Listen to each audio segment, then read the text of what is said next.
Shalom Bapak Ibu yang dikasihi di dalam Tuhan Yesus, jumpa kembali dengan saya di dalam Renungan Malam. Pada malam hari ini saya akan membacakan satu bagian dari firman Tuhan, Keluaran pasal yang ke-15 ayat yang ke-26b. Sebab aku Tuhanlah yang menyembuhkan engkau. Sebab aku Tuhanlah yang menyembuhkan engkau. Jika kita melihat hanya satu kalimat ini saja, maka seolah-olah orang Kristen adalah orang yang paling berbahagia di dalam dunia ini. Karena apa? Karena orang-orang Kristen jauh dari sakit penyakit. Karena Tuhan adalah penyembuh, Tuhan adalah tabib, Tuhan adalah dokter yang paling mujarab. Sehingga orang Kristen adalah orang-orang di dalam dunia ini yang jauh dari rumah sakit. Tetapi faktanya tidak demikian, bukan? Bahwa kita sebagai anak-anak Tuhan, kita pun juga bergumul dengan sakit penyakit. Kita sebagai anak-anak Tuhan, mungkin ada beberapa Bapak Ibu sekalian yang menderita sakit penyakit, yang terus-menerus kita bergumul dengan sakit penyakit itu. Lalu apa maksud dari kalimat ini? Satu kalimat dari firman Tuhan tidak bisa terlepas dari konteksnya.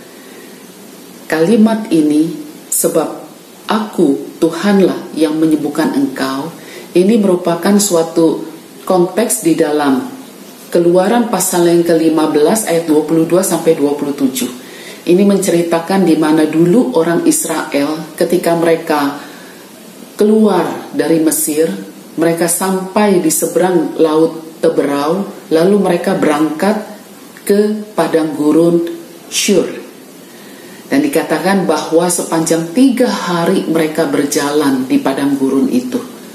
Dan sepanjang perjalanan dalam 3 hari itu, mereka tidak mendapatkan air. Mereka tidak menemukan air.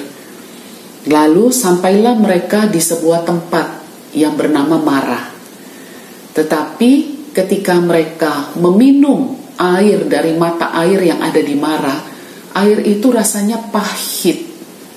Dan mereka mulai bersungut-sungut, mereka mulai marah. Di manakah penyertaan Tuhan? Musa, engkau berjanji bahwa Tuhan akan membebaskan kami. Tapi nyatanya air pun kami tidak mendapatkan. Mereka mulai bersungut-sungut. Pada waktu bangsa Israel bersungut-sungut, maka Musa mulai panik sebagai seorang pemimpin yang baik, sebagai seorang pemimpin yang mengasihi umatnya. Musa mulai panik dan dikatakan bahwa dia berseru-seru kepada Tuhan. Maka Tuhan memberikan jalan keluar bagi Musa. Tuhan menunjukkan sebuah kayu, sepotong kayu, lalu Musa melemparkan kayu itu ke mata air di Marah, dan air itu menjadi bukan saja tidak pahit, tetapi menjadi manis. Di Marah, orang Israel beristirahat. Mereka mendapatkan air yang manis. Mereka dilegakan oleh Tuhan. Ketika mereka mendapatkan kelegaan, barulah di situ Tuhan memberikan ketetapan-ketetapan dan peraturan-peraturan kepada mereka.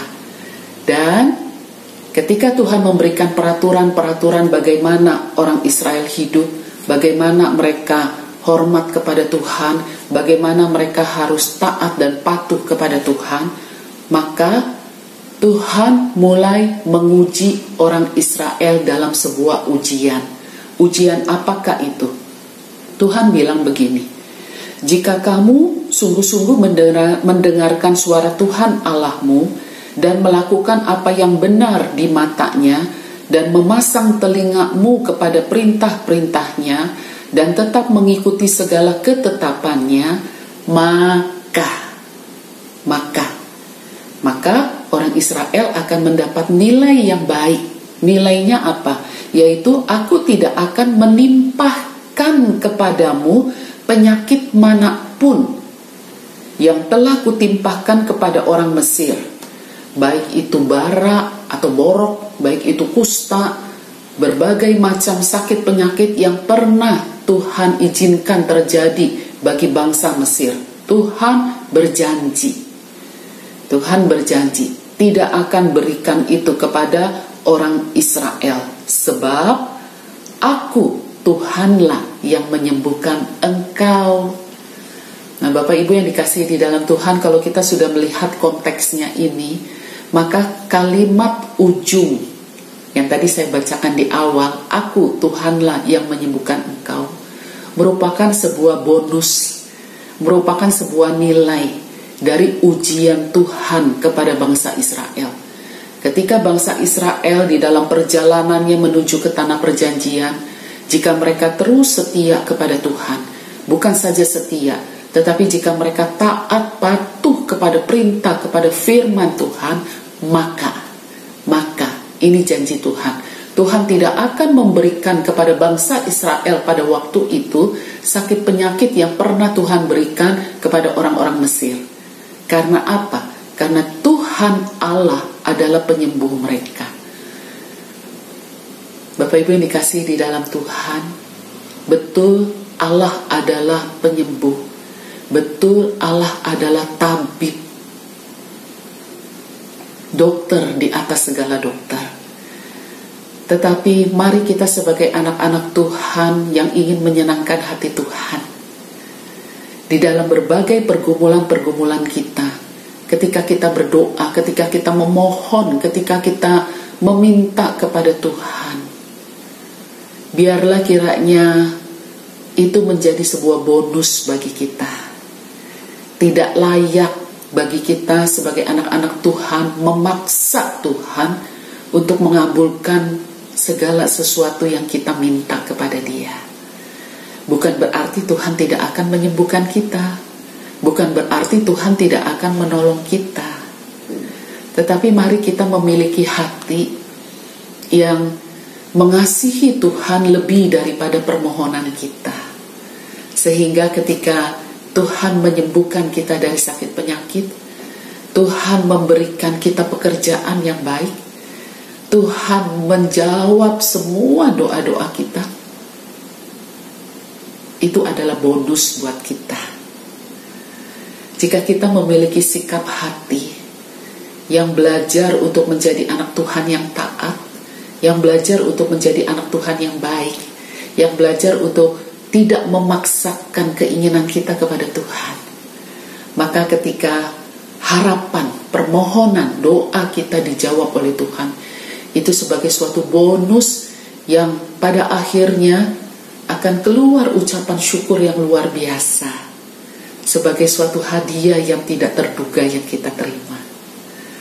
Mari kita belajar untuk kita di dalam pergumulan-pergumulan kita tidak memaksakan Tuhan, tetapi kita tetap memohon agar Tuhan memberikan jalan keluar kepada kita. Amin. Kita masuk di dalam doa. Tuhan yang mengasihi kami, berikan kepada kami hati seorang anak yang rindu menyenangkan hati Bapa di surga. Di dalam pergumulan-pergumulan setiap kami Tuhan, mungkin ada di antara kami yang sedang bergumul dengan sakit penyakit, kami yang sedang bergumul dengan kesulitan, kesusahan hidup, masalah-masalah ekonomi, pekerjaan, ataupun juga masalah-masalah lain di dalam rumah tangga kami. Kami memohon, kami berdoa dengan bersungguh supaya Tuhan memberikan jalan keluar.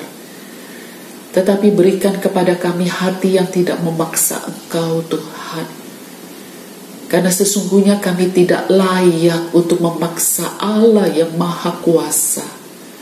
Tetapi kalau boleh, biarlah kiranya Tuhan memberikan kepada kami apa yang kami inginkan. Jadikan kami anak-anak Tuhan yang penurut, anak-anak Tuhan yang memiliki hati yang besar untuk menerima apapun yang Tuhan izinkan terjadi dalam kehidupan kami. Terima kasih Tuhan. Di dalam nama Tuhan Yesus Allah kami yang hidup, kami berdoa. Amin. Selamat malam Bapak Ibu sekalian, kiranya Tuhan memberkati setiap kita.